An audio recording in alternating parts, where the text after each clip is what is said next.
Jujutsu Kaisen chapter 243 is finally here and it shows the ending of Takaba versus Kenjaku. Now we'll get right into this short recap style feature that I'm trying out for my channel. So if you don't want to miss out on that, subscribe. Now let's get right into this chapter. We begin the chapter where we last left off with Kenjaku and Takaba actually starting their own comedy type show. They are going as their group, which is the title that actually Takaba had before. They are a two-man army in this huge comedy stand-up type show, which I don't understand. Well, I guess this is just his technique. And I know this technique is basically to trap, Kenjaku to do comedy shows with him. And Kenjaku is actually buying into this. I guess he gave up and he's genuinely trying to make him happy, which will end this technique, I guess. But I guess it's because of this language barrier that I have. I don't really understand the jokes that were made. It took me like 4 times to understand. I mean, I read it 4 times to understand basically everything. So if any of you actually know what those jokes mean, please let me know in the comment section because I really need to laugh too. Because sadly, this chapter didn't really make me laugh because I didn't understand most of the jokes here, but I did understand a few. Also, when they are in this technique or a kind of domain form, they can actually change their faces to match some other few famous personalities. When they're trying to talk about someone else, or when they're actually playing someone else, they can actually change the faces.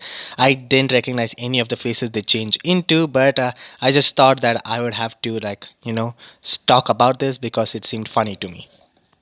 By the way, speaking of notable jokes that I actually understood in this is something about, a golden retriever, which is actually a Labrador or something like that, and them actually trying to contact the demon headquarters, something like that.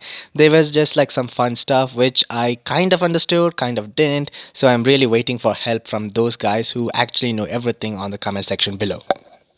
Finally, after the stand up comedy, which is basically like, 45% of the chapter, actually, no, it's not 45, it's actually 75% of the chapter, we see Takaba actually getting emotional because this was the first time he actually did this in this, and he's kind of satisfied with whatever has happened, and even Kenjaku is happy with this.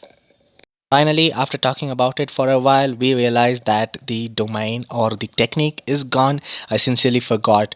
I mean, truthfully, I have to say that I actually forgot if this was a domain or a technique, something. But yes, it's gone, and Takaba is literally sleeping. I mean, come on, this guy is still a gag character, even though he's one of the most powerful people in the entire universe. And Kenjaku is standing above him. I mean, towering above him, looking at him down. And we see that Takaba is actually satisfied with everything that's happened because he genuinely felt happy. And as much as I hate Kinjaku for being what he is, I am really having some kind of respectful feeling to him because he actually, congratulates Sakaba because he actually found him hilarious up there. I mean, when they were doing that stand up comedy thing. And this is genuine because we know that Kenjaku is genuinely saying that he was happy to do this with him. But just when Kenjaku felt like he has won, Yuta pulls a fast on him or a Toji on him, like when Toji did to Gojo, and he's behind, like Kenjaku. And this just mirrors the same exact scene that happened in the flashback too. So, yes, and he just, beheads Kenjaku, which is amazingly cool. Kenjaku realizes that this was Yuta's plan all along because Takaba's technique or domain, which I'm not really sure of, actually makes sure that nobody can interfere. So that's why Kenjaku couldn't see his presence at all, and Kenjaku agrees that it was his fault. Even though he's beheaded, he can actually talk, which just proves that he is basically the brain itself and nothing. We got a dismembered Gojo already this last few months, and now we have a dismembered Kenjaku slash Geto, which is amazingly cool. And Yuta says that Takaba doesn't kill people, he just wants to have fun. So, yes, is Kenjaku's story done? Well, not at all because he seems to have some kind of plan, and I think he's going to free his brain and occupy Takaba's body and gain his techniques as well, which is going to be crazy if that ever happens.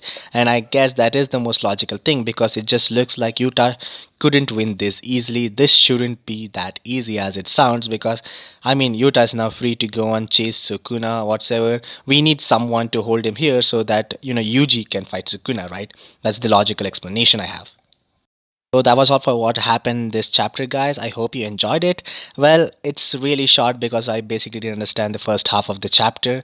So we had that here. And yes, this is some kind of new series that I'm talking about, which is like short recaps of various manga chapters, which I'm caught up on, like One Piece, Jujutsu Kaisen, My Hero Academia, Black Clover, Berserk, and many other manga like Sakamoto Days too. So yes, if you don't want to miss out on any other weekly chapter, reviews like that, please subscribe to my channel and get me to 1K subscribers fast as possible. Thank you guys.